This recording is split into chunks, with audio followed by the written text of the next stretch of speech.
Assalamualaikum warahmatullahi wabarakatuh.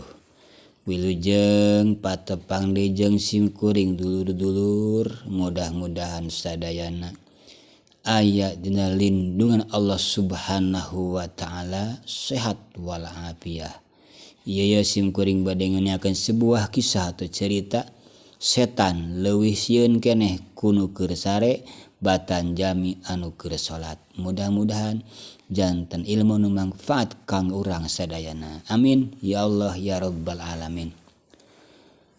Hukia dihikayatkeun inna nabiyya sallallahu alaihi wasallam satuna Kangjeng Muhammad sallallahu alaihi wasallam jaa sumping rasul ila babil masjidi kana lawang pintu masjid. Barang kitu paroa lajeng ningali rasul asyaitona ka setan indak babihi dina pantona eta masjid. Rasul bade ka masjid abong rasul masyaallah katingali ku anjeunna aya setan keur ngabedega dina lawang panto eta masjid. Faqala sallallahu alaihi wasallam mangka rasul nyarios kieu, ya iblis suhai iblis matas nauhuna keur naon anjeun ngabedega di lawang panto masjid. Faqala mangka setan ngawaler uridu an adkhulal masjida Gusti Rasul abdi ngamaksad badal lebet ka masjid wa absadu rek ngarusak abdi Rasul salatah hadal musallin kanu salatna itu anu keur salat. Oh sing horeng si mana horeng eta setan teh rek lebet ka masjid niatna rek ngagoda jami anu keur salat.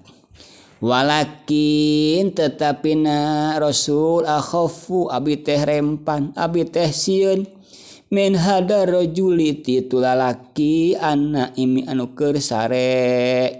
Gusti Rasul abi teh rek ka masjid lebet ka masjid ngan sieun tuh di juru aya jami nu keur sare ngaguher. Masyaallah boloon ari kunu salat teu sieun ari kunu sare maneh mah sieun abong setan.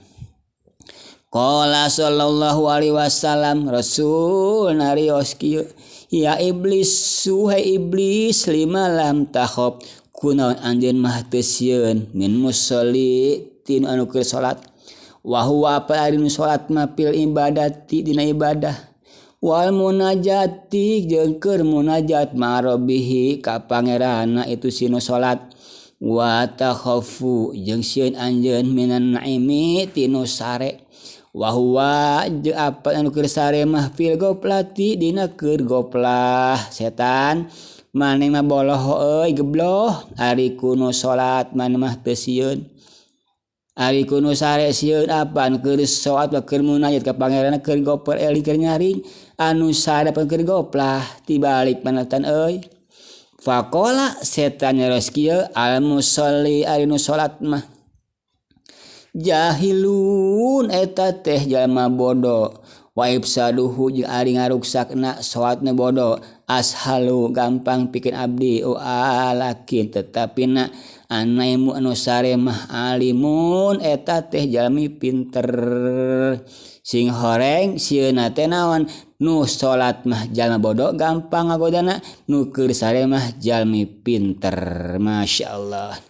Idza agwaitu di mana-mana kuring ngagoda ngalacutkeun al musolli kanu ke salat wa absatu jeung ngarusak kuring salat tahu kana salatna pik itu nu salat akhafu pik gampang pikeun kuring min yakdotihi tini mang hudangna itu anu pinter wa islahu jeung ngabenerkeun anu pinter itunya hu ka itu anu keur salat. Sing horeng iblis eta sieun keneh kunu keur salat sieun keneh kunu sare bade pinter batan kunu keur salat jalma bodoh. Maka Rasulullah sallam qala sallam naumatul alim khairun min ibadati jahlin sarena jami nu berilmu leuwih baik ketimbang ibadahna jami anu bodoh.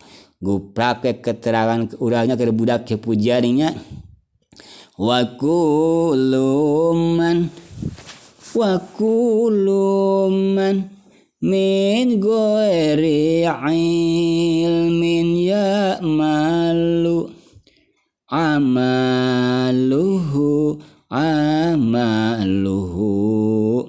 mardudatun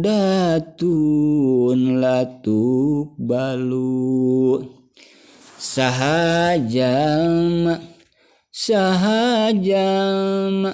ibadah teu jeung ilmuna tang tos pisan